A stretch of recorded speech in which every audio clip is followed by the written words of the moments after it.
प्रधानमंत्री नरेंद्र मोदी का हल्द्वानी में विपक्ष पर बड़ा हमला। पुरानी सरकारों ने उत्तराखंड को लूटा, उत्तराखंड के विकास की परियोजनाएं ऐलान तो किया, लेकिन दशकों लटकी रही परियोजनाएं। जनता की चिंता होती तो ये परियोजनाएं दशकों तक, 40-46 वर्षों तक नहीं अटकी रहती। पुरानी सरकारों ने पर्यटन को बढ़ावा देने के लिए कुछ भी नहीं किया। प्रधानमंत्री का हल्द्वानी में विपक्ष पर बड़ा हमला। यह कहा कि करोड़ों रुपए की परियोजनाएं, हजारों करोड़ों की परियोजनाएं उनकी सरकार ला रही है। सड़क सुरक्षा, बिजली, उत्तराखंड का दशक 2022 में शुरू होगा। आधुनिक इंफ्रास्ट्रक्चर बनाने की बात की। चारधाम परियोजना, रेल परियोजना, पर्यटन क्षेत्र का विकास, योग का आकर्षण बनेगा। उत्तराखंड अंतर्राष्ट्रीय पर्यटन बढ़ेगा।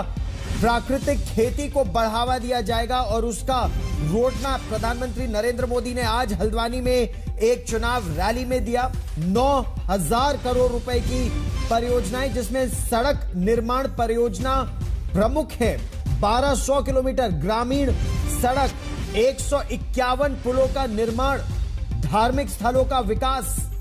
प्रधानमंत्री ने विस्तार से यह बताने का प्रयास किया कि अगर डबल इंजन की सरकार होगी तो उत्तराखंड का विकास तेजी से कैसे हो पाएगा। उत्तराखंड में बड़ी संख्या में सिपाही भी रहते हैं, उनके परिवार भी रहते हैं, और इसीलिए प्रधानमंत्री नरेंद्र मोदी ने 1 रैंक 1 पेंशन से लेकर अस्त्र शस्त्र और दुश्मन को करारा जवाब जिस तरह से दिया गया, बिना बालाकोट का नाम लिए, उसका भी जिक्र किया। एक बार फिर सुनते हैं प्रधानमंत्री नरेंद्र मोदी को।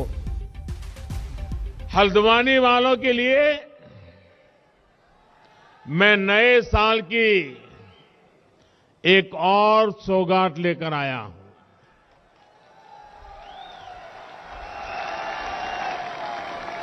हल्द्वानी शहर के ओवरऑल इंफ्रास्ट्रक्चर के लिए, विकास के लिए हम लगभग 2,000 करोड़ रुपए की योजना लेकर आ रहे हैं।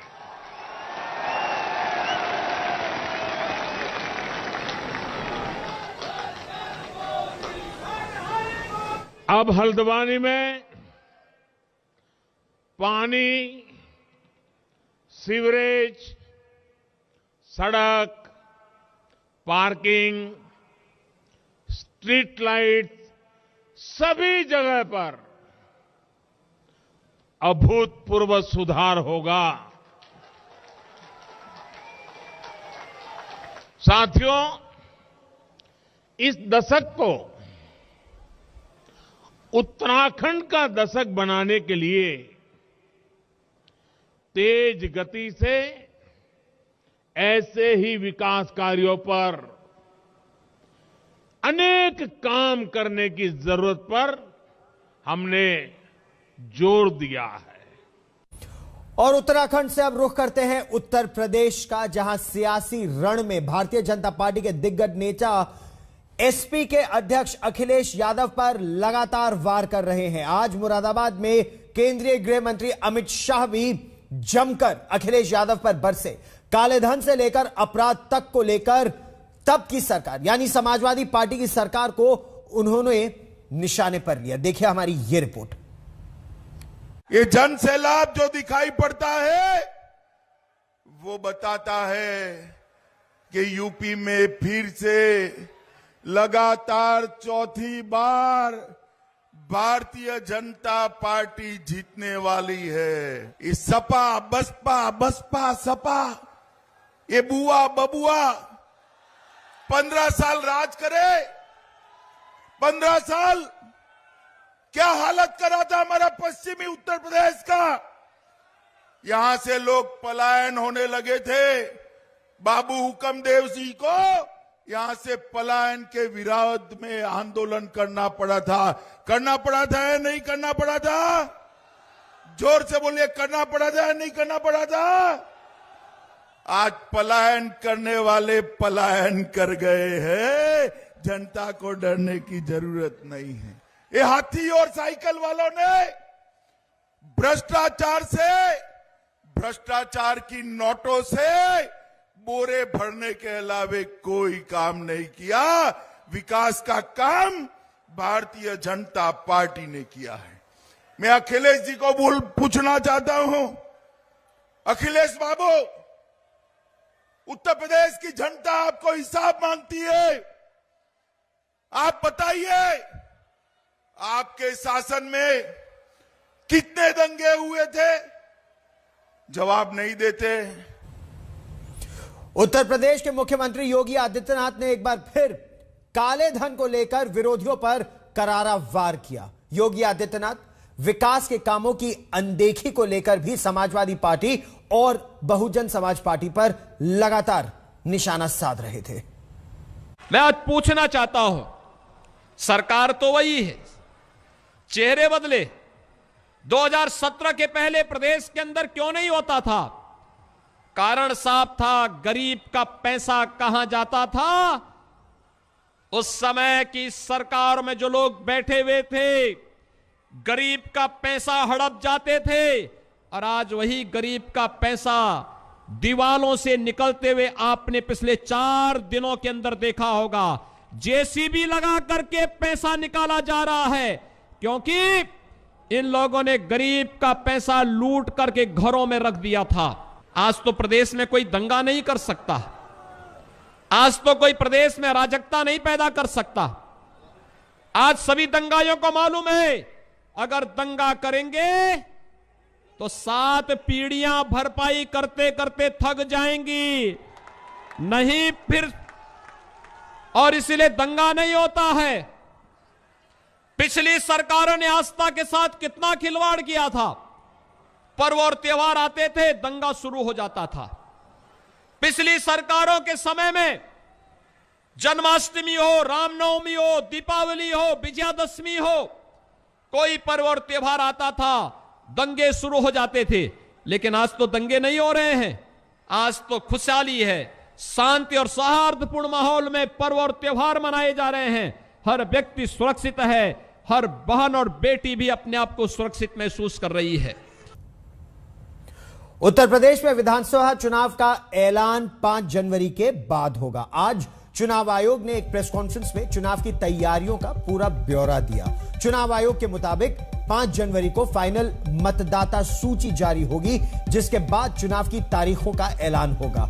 चुनाव आयोग ने यह भी कहा कि सभी राजनीतिक दलों ने बातचीत के दौरान चुनाव वक्त पर करवाने की बात कही है। हालांकि कुछ राजनीतिक दल रैलियों की संख्या कम करने के पक्ष में रहे हैं। चुनाव आयोग ने यह भी आश्वासन दिया, यह भरोसा दिलाया कि विधानसभा चुनाव के दौरान कोविड नियमों का पूरा ख्याल रखा जाएगा।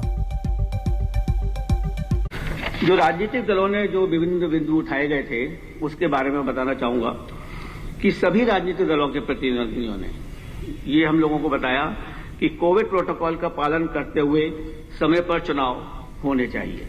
तो सबसे प्रथम सभी दलों ने without any difference of opinion सभी ने कहा कि कोविड को ध्यान में रखते हुए समय पर चुनाव कराए जाएं। कुछ दलों के प्रतिनिधियों ने दिन के समय बिना कोविड नियमों का पालन किए हुए चुनावी रैलियों के प्रति अपनी चिंता जाहिर की। साथ ही रैलियों की संख्याओं को नियंत्रित करने की भी मांग की।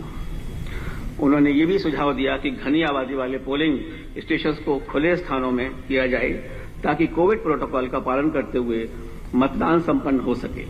86% लोगों को यूपी में पहली डोज लग चुकी है वैक्सीनेशन की, और 49% लोगों को सेकंड डोज भी लग चुकी है। यानी कि रफली 50% लोग यहां पर फुल्ली वैक्सीनेटेड हैं।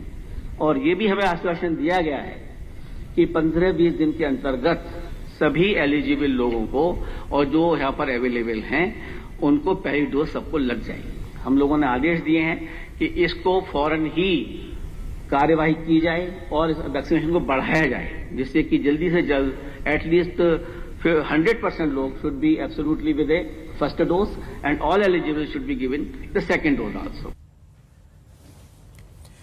देश में कोरोना ने एक बार फिर डराना शुरू कर दिया है। केस बड़ी तादाद में बढ़ते जा रहे हैं और इतनी तेजी से बढ़ोतरी हो रही है कि इसे कई डॉक्टर तीसरी लहर की दस्तक मान भी रहे हैं। दिल्ली से लेकर मुंबई तक एक दिन में केस में लगभग 80% से ज्यादा की बढ़ोतरी दिखी। कोरोना के इन केसेस के बाद राज्य फिक्रमंद है और एक्शन मोड में है इस समय। देखिए ये रिपोर्ट।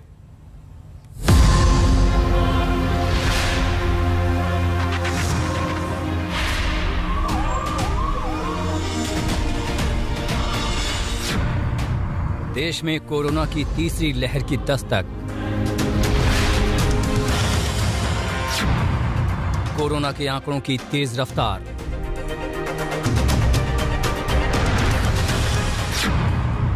बुधवार की बढ़ोतरी ने डरा दिया।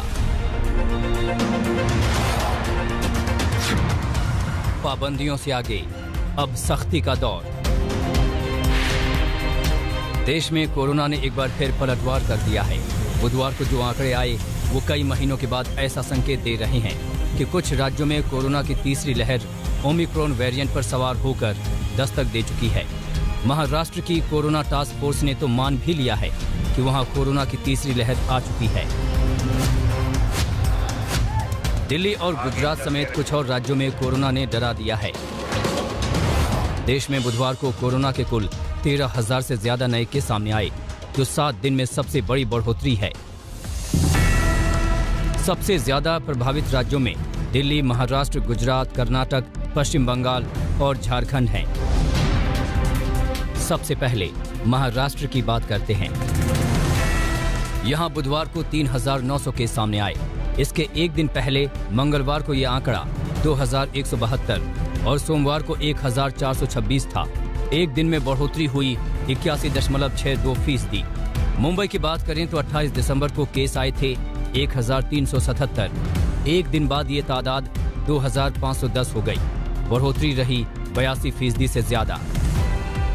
जहां जहां भीड़ हो रही है, फिर वो मैरिजेस हो, फिर वो मॉल्स हो, तो रेस्टोरेंट्स हो, सेलिब्रेशंस हो, तो ये अपने को रोकने का काम या उसमें निश्चित तौर पर संख्या कम हो या संक्रमण नहीं हो, इसके जो भी सॉल्यूशंस हो सकते हैं वो हम निश्चित तौर पर करेंगे, क्योंकि संक्रमण रोकना है।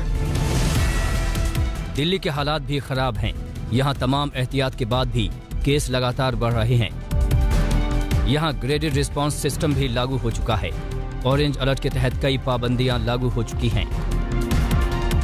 सोमवार को 331 केस थे, मंगलवार को 496 केस आए और बुधवार को तादाद हो गई 923। एक दिन में बढ़ोतरी हुई 86%।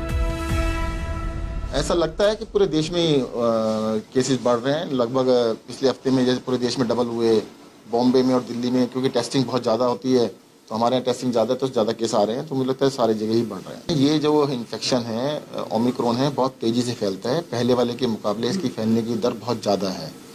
बट दूसरा ये है कि इसकी जो सीवियरिटी है बहुत कम है, हॉस्पिटलाइजेशन बहुत कम है। देखो कल 923 लोग एडमिट, 923 लोग पॉजिटिव आए, परंतु डेथ 0 है।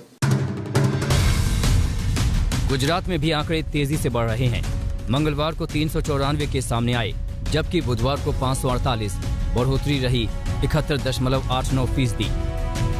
केरल में सोमवार को 1,636 केस थे, मंगलवार को 2,474 केस आए और बुधवार को ये तादाद सीधे 2,846 हो गई। इस तरह 2 दिन के भीतर बढ़ोतरी हुई करीब 74%। कर्नाटक में 3 दिन का आंकड़ा देखिए। सोमवार को 289 केस आए, मंगलवार को 356 और बुधवार को 566। पश्चिम बंगाल में सोमवार को 439 केस आए, मंगलवार को 752 और बुधवार को तादाद 1,089 रही। झारखंड में भी 3 दिन में केस 138, 155 और 344 रहे। कोरोना के कुल केस तो फिक्र की वजह हैं ही, लेकिन इसके साथ साथ ओमिक्रॉन के बढ़ते मामलों ने भी फिक्र बढ़ा दी है। ओमिक्रॉन के कुल केस की तादाद बढ़कर 961 हो गई है। ओमिक्रॉन के मामले में भी दिल्ली और महाराष्ट्र सबसे ज्यादा प्रभावित राज्य रहे, जहां इस वेरिएंट के केस लगातार बढ़ रहे हैं। पंजाब में भी ओमिक्रॉन का पहला केस सामने आ चुका है और कुल मिलाकर 22 राज्यों में इस वेरिएंट ने दस्तक दे दी है। देश के नक्शे पर देखिए कि अब कहां कितने ओमिक्रॉन के केस हैं।